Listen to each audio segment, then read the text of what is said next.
সত্যি কথা বলতে বাংলাদেশে অ্যাসিস্ট্যান্ট ডিরেক্টরদের লাইফ খুবই মিজারেবল, মানে স্যাড বাট ট্রু।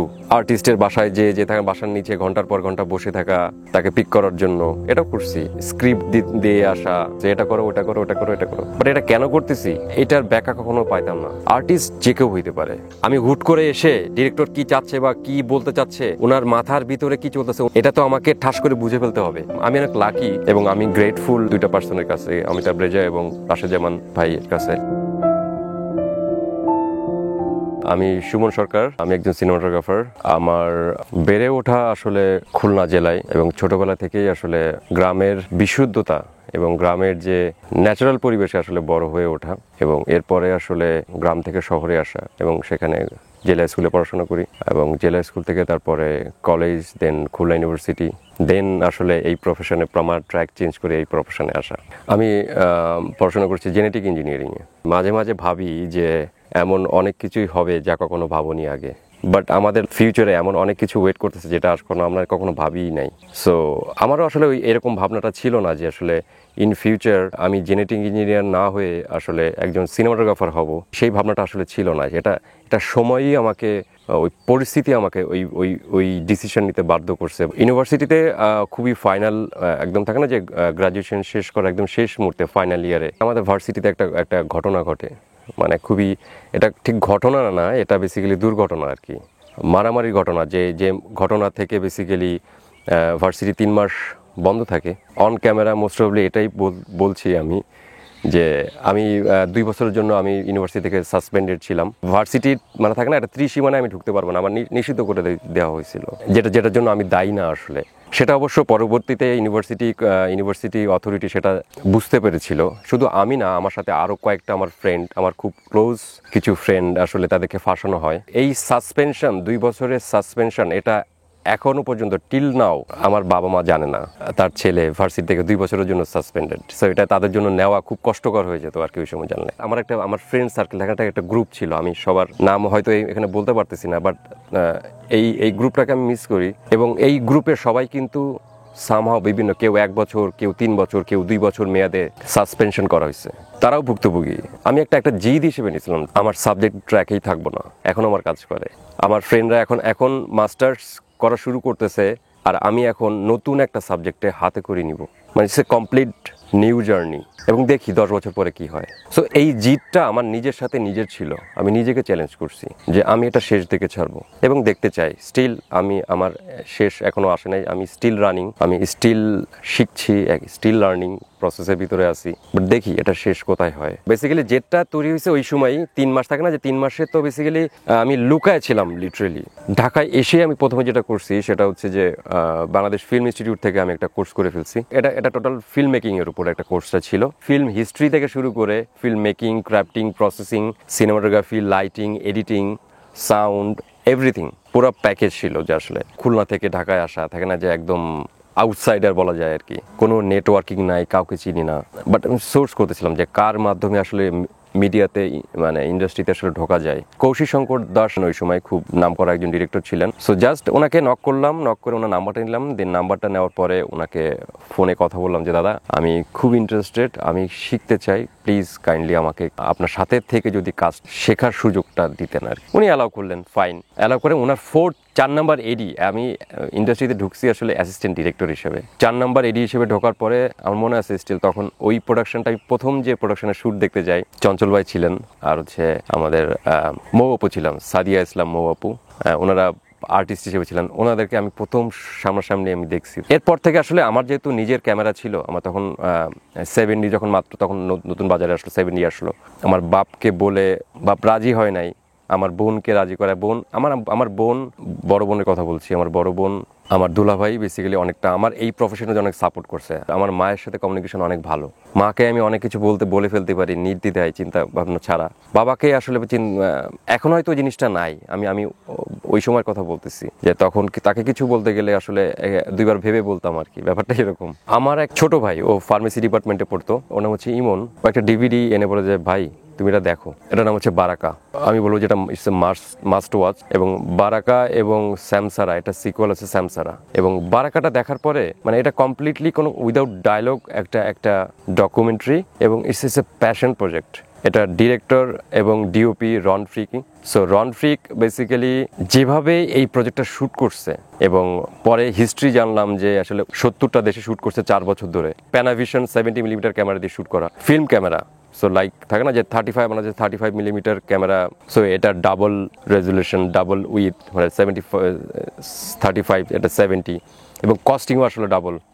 সো এইটা 70টা কান্ট্রি নিয়ে ঘুরে ঘুরে খুবই স্মল ইউনিট নিয়ে আসলে কিভাবে সম্ভব, মানে তাই না? এই ভিজুয়ালটা না, এটা না দেখলে এটা বিশ্বাস করার মতো না। এটা কিভাবে পারছে আনোর, আসলে প্রথমবার দেখার পরে বিশ্বাস করবেন না, আমি কিছু বুঝি নাই তখন। আমি একেবারে অ্যামেচার, তখন বোঝার না, মানে এটাই স্বাভাবিক। তখন কোনো ফিল্মের প্রতি ওইভাবে জ্ঞান নাই। ফিল্ম দেখা আর একটা ফিল্মকে রিড করতে পারাটা এটা কমপ্লিটলি ডিফারেন্ট থিং। সো যেটা আমার এই যে একটা ফিল্ম রিড করতে পারা, এটা হয়েছেই বেসিক্যালি আমি ফিল্ম ইনস্টিটিউটে আসলে কোর্সটা করার পর, যে একটা ফিল্ম কীভাবে রিড করতে হয়, ফিল্মটা আসলে রিড করার বিষয় আছে। সো সেটা কোর্সটা কমপ্লিট করার পরে আসলে ওই প্র্যাকটিসটা হয়েছে, কিন্তু এর আগে এটা ছিল না। সো ওই রাতেই আমি না বুঝে পরপর দুইবার দেখে ফেললাম। দেখার পরে কেন জানি না একটা অজানা কারণে এটা ভালো লাগা শুরু করলো, যে আমার কাছে লাগতো যে এই ইমেজ আমি কখনো দেখি নাই।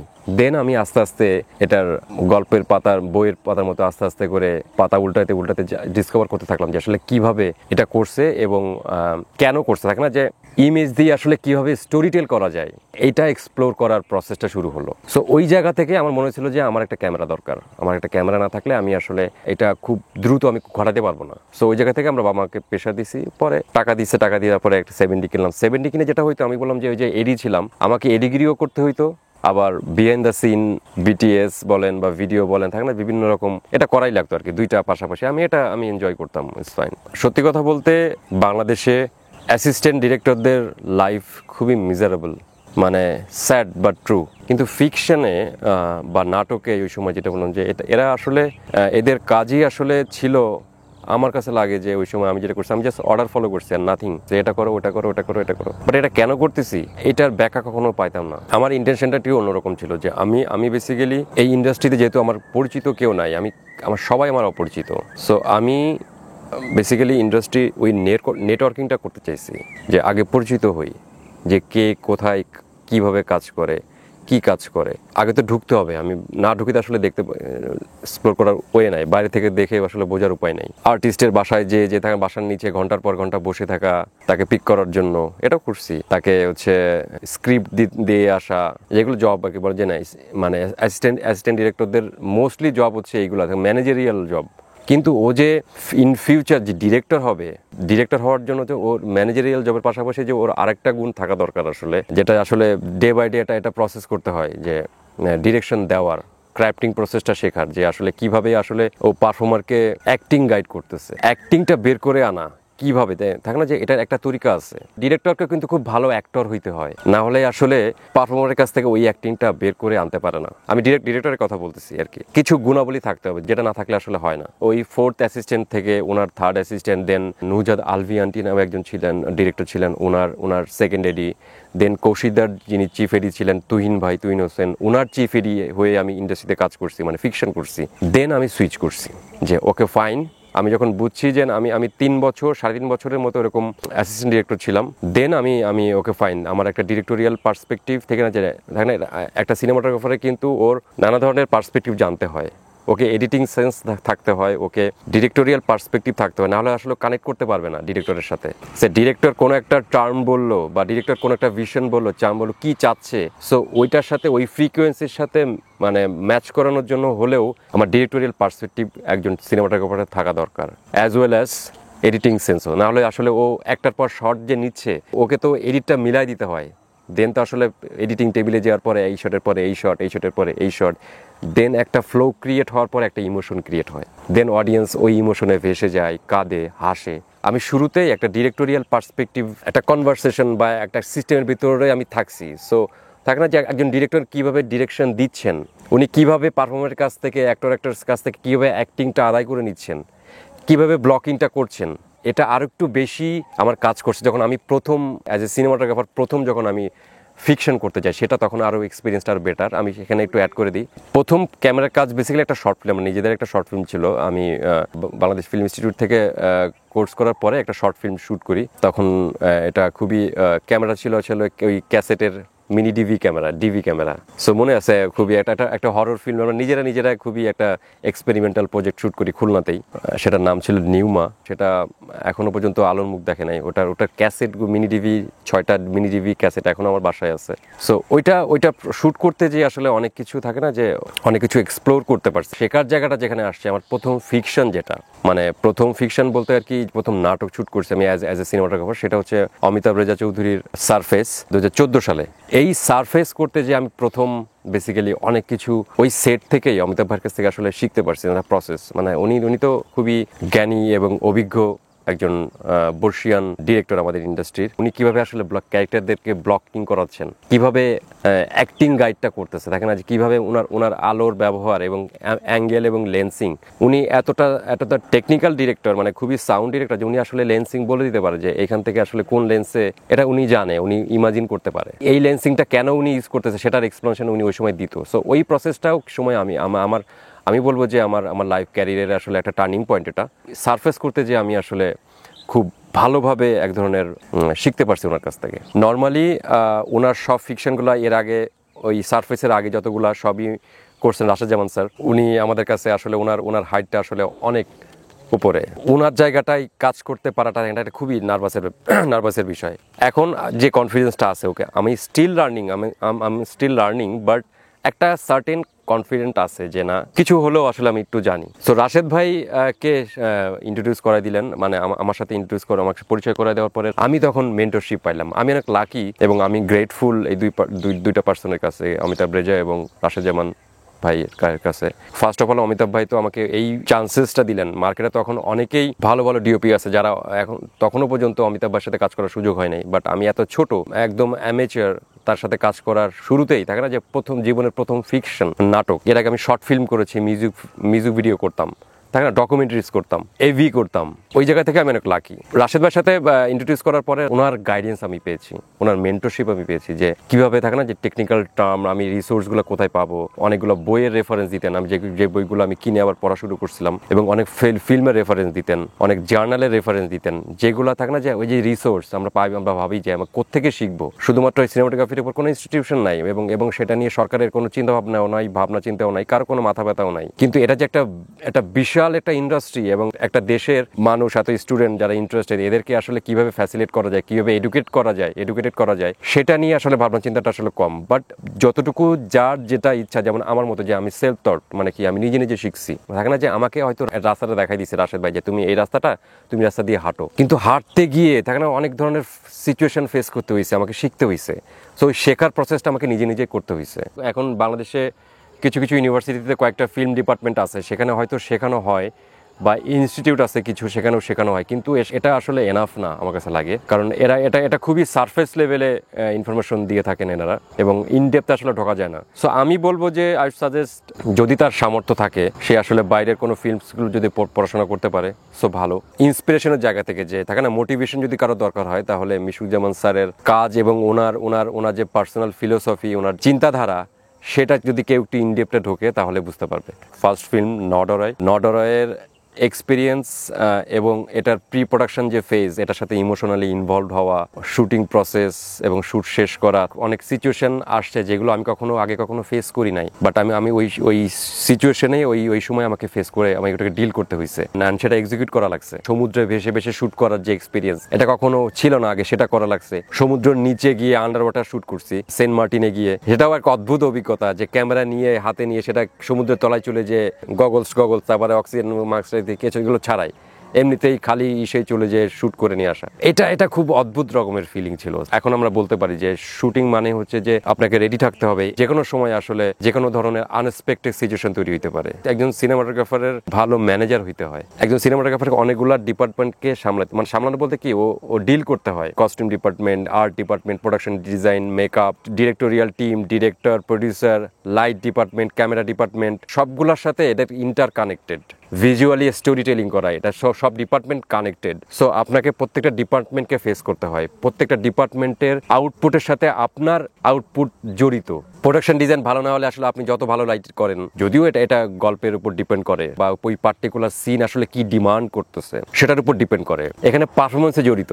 লাস্ট সুরঙ্গ করছে নিশু ভাই, তো নিশু ভাইকে আমি ভিউ ফাইন্ডারে আমি প্রথমবার দেখলাম ফিল্মের এসে, তো ব্যক্তি নিশু ভাই তো একটা আছে, এটার বাইরে এই গল্পের যে ক্যারেক্টার সেটা হয়ে উঠতে পারতেছেন কিনা, মানে সেটা লাগতেছে কিনা, আমি বিলিভ করতে পারতেছি কিনা ওই ক্যারেক্টার হিসেবে, সেটাও আসলে ইম্পর্টেন্ট। আমি একটু প্রায়োরিটি দিই যে আসলে যেসব স্ক্রিপ্টের চ্যালেঞ্জ বেশি, ভিজুয়াল চ্যালেঞ্জটা বেশি, যেখানে আমি নিজেকে চ্যালেঞ্জ করতে পারবো। সুরঙ্গ যখন আসলো, আমি এই জন্য বলছি যে আমি স্ক্রিপ্ট চুজিং আমি ট্রাই করি ওই স্ক্রিপ্টগুলোতে যেখানে চ্যালেঞ্জ আছে। সুরঙ্গ যেখানে আসলো সেখানে হচ্ছে মাঠ, যেখানে সুরঙ্গের ভিতরে শ্যুট করতে হবে, এটা নর্মালি তো হয় না, এটা তো নর্মাল না আসলে, দ্য ভেরি ফার্স্ট টাইম আর কি। তো সেইটা খুব অদ্ভুত রকমের একটা চ্যালেঞ্জ, এবং সেটা হচ্ছে যে বড় নিশু ভাইয়ের মতো এরকম একটা বিগ শট, আমাদের ইন্ডাস্ট্রির one of the biggest actor আমি বলবো, তার ইমোশনটাকে গ্র্যাব করতে পারাটা আসলে আমার শুরু থেকে দেখ না যে একটা চ্যালেঞ্জ তো অবশ্যই ছিল। এবং রাফির সাথে যেটা হয়েছে কি, রাফির শর্ট ফিল্ম করতো, মিউজিক ভিডিও করতো, সো তখন থেকে আমি ওর সাথে কাজ করছি, ওর সাথে মিউজিক ভিডিওতে কাজ করছি, দামাল করছি, দামালের পরে দামালে এক ধরনের একটা জেলিং অ্যান্ড বন্ডিং হয়ে গেছিল। ও কীরকম পছন্দ করে থাকে না, যেটা আমারও পছন্দ থাকে না, যে ও একটু লং টেক পছন্দ করে, এটা আমারও লং টেক পছন্দ থাকে না, ক্যারেক্টার ফলো করা, ডিরেক্টর কি চাচ্ছে বা কি বলতে চাচ্ছে, ওনার মাথার ভিতরে কি চলতেছে, ওনার ইমাজিনেশন ওয়ার্ল্ডের ভিতরে কি চলতেছে, এটা তো আমাকে ঠাস করে বুঝে ফেলতে হবে, একদম সেম পেসে বা সেম ফ্রিকোয়েন্সিতে আসতে হবে, আদারওয়াইজ আসলে একটা ভালো প্রজেক্ট হয় না। It's a combined process, right? থাকে না যে যত ভালো জেলিং হবে, যত ভালো কম্বিনেশন হবে, আউটপুট তত বেটার হবে। একজন সিনেমাটোগ্রাফার আসলে সিনেমাটোগ্রাফির ডিপার্টমেন্টের জায়গা থেকে ও আসলে একটা বেটার সাজেশন দিতেই পারে, সেটাকেও আসলে ডিরেক্টরকে অ্যাকসেপ্ট করে নিতে হবে, যদি সেটা লজিক্যাল হয়, যদি লজিক্যাল এক্সপ্লেনেশন দিতে পারে, সে যদি কনভিন্সড হয়, যদি ডিরেক্টর কনভিন্স করতে পারে, তখন এটা অ্যাকসেপ্ট করে নিতে হবে। সাজেশন দিলাম যে এভাবে এটা হলে ভালো, এখন আমি বলতে পারলাম না যে এটা কেন ভালো, তাহলে তার মানে আমার কোনো গ্রাউন্ড নাই। ভিজুয়াল এক্সপ্রেশন মিডিয়ামে আসলে ওই লজিক্যাল বা দুইজনের একটা সিমিলার পয়েন্টে আসতে হবে, যে না ক্লিক করা পেন্টে, মানে যে না দিস ইজ দ্য পয়েন্ট। আমার আগ্রহ জায়গাটা ছিল যে আমাকে শিখতে হবে, কারণ একটা প্রজেক্টে যাওয়ার পরে সেখানে একটা প্রবলেম ফেস করলে সেটা তো আসলে আমার জন্য খারাপ, নেতিবাচক আসলে, যে তো এটা বলবো যে না হ্যাঁ উনি এটা পারে না বা এটা হচ্ছে না কেন। সো তার আগে আমাকে এই সিচুয়েশনে যাতে না পড়তে হয়, আমাকে আগে থেকে প্রিপেয়ার হইতে হবে, আমাকে মেন্টালি আসলে রেডি থাকতে হবে। অপ্রয়োজনীয় কাজে আমরা বিজি থাকি, নিজেকে বিজি রাখি, এসব কিছু বাদ দিয়ে আমাকে লার্নিং প্রসেসের ভিতর শিখতে হবে, মানে থাকতে হবে প্রতিদিন কিছু না কিছু শেখার যে টেন্ডেন্সি, যে না আমি প্রতিদিন কিছু না কিছু শিখবো, যে learn everyday, think everyday and shoot everyday. মানে শুট বলতে আমি বোঝাচ্ছি যে কোনো কিছু, যে কোনো সময় যে কোনো কিছু শুট করার পসিবল। হাতে ফোন আছে, আমার ক্যামেরা নাই, সো হোয়াট, ফোন আছে, সো ফোন দিয়ে কিন্তু আমরা ইজিলি অনেক কিছু শুট করতে পারি। শুটগুলা করে আবার থাকে না যে নিজে এডিট করে সো কি হবে, ও নিজে আসলে ম্যাচিউরড হবে আস্তে আস্তে। সো এই তিনটা প্রসেস খুব ইম্পর্টেন্ট, মানে learn everyday, think everyday and shoot everyday. গাদার সামনে মূলা ঝোলানোর মতো আমি আগাচ্ছি, ফাইন, আমি তো আগাচ্ছি, মূলাটা পাচ্ছি না, ক্ষুধাটা মিটতেছে না, বাট আমি আগাচ্ছি। সো ওই টেন্ডেন্সি থাকা দরকার। আরেকটা সবচেয়ে বড় ইম্পর্টেন্ট ফ্যাক্ট, লেগে থাকার টেন্ডেন্সি। আমাদের ইন্ডাস্ট্রিতে আসলে অনেক ছোট একটা ইন্ডাস্ট্রি, এবং থাকে না যে আমাকে এমন একটা মাইন্ডসেটে থাকতে হবে, মাইন্ডসেট যেটা হলো লেগে থাকার মাইন্ডসেট। তুমি যদি একজন ভালো সিনেমাটোগ্রাফার হইতে চাও, তাহলে প্রথম যেটা দরকার সেটা হচ্ছে যে লেগে থাকার টেন্ডেন্সি, যে না আঁকড়ে থাকা না যে আমি এটা শেষ দেখে ছাড়বো। প্র্যাকটিসটা ইম্পর্টেন্ট, খুব ভালো ফোন এখন সবার হাতে, সো ফোন দিয়েও আমরা প্র্যাকটিসে চালাতে পারি। এটা দিয়ে শুরু করাটা সবচেয়ে আমার কাছে লাগে যে ইজি, কারণ ফোনটা তার সাথে সবসময় থাকে। এখন ফোনে অনেকগুলা এডিটিং অ্যাপ আছে, টুল আছে, যেগুলো দিয়ে আসলে এডিট করা যায়, সাউন্ড ইউজ করা যায়। সো আসলে অনেক ফলি সাউন্ড, ইনফ্যাক্ট ইন্টারনেটেই আসলে বিভিন্ন অনেকগুলো সাউন্ড ব্যাংক আছে, যেখান থেকে আসলে আপনি এসএফএক্স কালেক্ট করতে পারবেন। সো আপনি ফোনেই শুরু করতে পারবেন। সো ফিল্মের জন্য আমি যেটা সবচেয়ে বেশি আমার কাছে লাগে, যে আমার স্বাচ্ছন্দ্য বোধের জায়গা থেকে যদি লাগে, সেটা হচ্ছে যে ARRI Alexa Mini LF long format, যেটা LF, যেটা দিয়ে আমি সুরঙ্গ শ্যুট করছি। এই ক্যামেরাটা আমি ফর দ্য ফার্স্ট টাইম আমি শ্যুট করছি আর কি, LF দিয়ে, এর আগে তো শ্যুট করি নাই, বাট আমার কাছে লাগছে যে it's a complete cinema camera. তার আলাদা রকম এক ধরনের টেক্সচার টোনালিটি দেয়। ফিল্মের তো আসলে টেক্সচার টোনালিটি খুব ইম্পর্টেন্ট, সেটা স্কিন টোন থেকে শুরু করে স্পেস সব জায়গায়। LF মিনি LF Alexa 35, এটা ছাড়াও আসলে ফিকশনের জন্য আরেকটা ক্যামেরা খুব আমার স্বাচ্ছন্দ্য বোধ করি, সেটা হচ্ছে সনি ভেনিস 1 একটা ক্যামেরা বাংলাদেশে আছে, ভেনিস 2 আসলে বাংলাদেশে নাই। সো সনি ভেনিস দিয়েও আমার ফিকশন শ্যুট করার ক্ষেত্রে আর কি খুব স্বাচ্ছন্দ্য বোধ করি আর কি। নর্মালি আমরা তো আসলে সুপ্রিম প্রাইম লেন্স ইউজ করি, আলট্রা প্রাইম লেন্স ইউজ করি, মাস্টার প্রাইম ইউজ করি, এবং এটার বাইরেও সিগনেচার প্রাইম আছে, অ্যারির সিগনেচার প্রাইম আছে, এটাগুলো ইউজ করি। অ্যান্ড মোস্টলি আমার খুব ভালো লাগে মানে যদি আমি শুনি যে আমি কুকের লেন্স ইউজ করতে পারতেছি, যদিও এটা একটু এক্সপেন্সিভ, আমি বেশি কমফোর্টেবল বা আমার মোস্ট ইউজেস লেন্স যদি আমি বলি সেটা 24 and 35। আমার কাছে লাইট নিয়ে তো পড়াশোনা অবশ্যই দরকার, তাই না, যে প্রচুর পরিমাণ ফিল্ম দেখছি, ফিল্ম দিয়ে আসলে একটা ফিল্মের টোনালিটি একরকম, লাইটিং প্যাটার্ন একরকম, লাইটিং অ্যাপ্রোচ একরকম। আমার কিছু পছন্দের বাইরে ডিপিও আছে, তাদেরকে আমি ফলো করি। ওইটা জায়গা থেকে এক ধরনের আইডিয়া হয়েছে যে আসলে উনি এই পার্টিকুলার একটা গল্পে বা পার্টিকুলার একটা ফিল্মে উনি এই লাইটিং প্যাটার্নে কেন গেলেন। বা আমি যদি বলি, নাম ধরেই বলি, যে রজার ডিকিন্স বা এমানুয়েল লুবেস্কি বা ব্রাডফোর্ড ইয়াং, ক্রিস্টোফার ডয়েল, এদের এক একজনের আসলে লাইটিং প্যাটার্ন বা লাইটিং অ্যাপ্রোচ এক এক রকম। যেমন লুবেস্কি একটু ন্যাচারাল লাইটে পছন্দ করে, থাকে না, ওর জিনিসটা হচ্ছে ন্যাচারাল লাইটিং, মানে থাকে না যে ওর ন্যাচারাল লাইটটাকে বেশি প্রায়োরিটি দেয়, খুবই আর্টিফিশিয়াল লাইট ইউজ খুব কম আর কি ওর ইউজে। আবার রজার ডিকিন্স কিন্তু আবার থাকে না যে উনি আবার দুইটাকে সমানভাবে খুব সুন্দর করে ব্যালেন্স করছে, ন্যাচারাল লাইট এবং আর্টিফিশিয়াল লাইটটাকে মোটিভেটেড লাইট। উনি মোস্টলি একটু মোটিভেটেড লাইট সোর্সটাকে বেশি পছন্দ করেন, যে মোটিভেটেড যে লাইট সোর্সটা মোটিভেটেড, এখন একটা লাইট প্র্যাকটিক্যাল লাইট আছে, প্র্যাকটিক্যাল লাইটের সোর্স ধরে উনি লাইট করেন। কেউ যদি লাইটটা শিখতে চায় তাহলে ও সকালবেলা আর্লি মর্নিং উঠে এবং বিকালবেলা যখন কিনা সানের ডিগ্রি মনে করেন যে অ্যাটলিস্ট 45 ডিগ্রিতে যখন লাইটটা থাকে, সানটা থাকে, সো ওই লাইটের নেচারটা কি হচ্ছে, যে থাকে না যে ও কিভাবে লাইটটাকে অ্যাপ্রোচ করতেছে, লাইটটা কীভাবে সরতেছে, এবং ডে অ্যাম্বিয়েন্স থাকে না যে লাইটের মেইন সোর্স ছাড়াও অ্যাম্বিয়েন্সটা কীভাবে কাজ করতেছে, সেটা যদি একটু ফলো করার চেষ্টা করে বা ও ক্যাপচার করে, বা দিনের বিভিন্ন সময়ে যদি ছবি সে পরপর দেখে, তাহলে ও বুঝতে পারবে কিভাবে আসলে লাইটটা চেঞ্জ হচ্ছে, এবং সকালের লাইট কীরকম, দুপুরের লাইটের প্যাটার্ন কীরকম, বিকালের লাইটের প্যাটার্ন কীরকম। একটা ক্যারেক্টারের ফেসকে লিড করা এটা নানানভাবে হইতে পারে, এবং থাকে না যে আমি লাইটের পজিশন যদি ফ্রন্টাল হয়, একদম সামনে হয়, সেটা একরকম ফিল দেয়।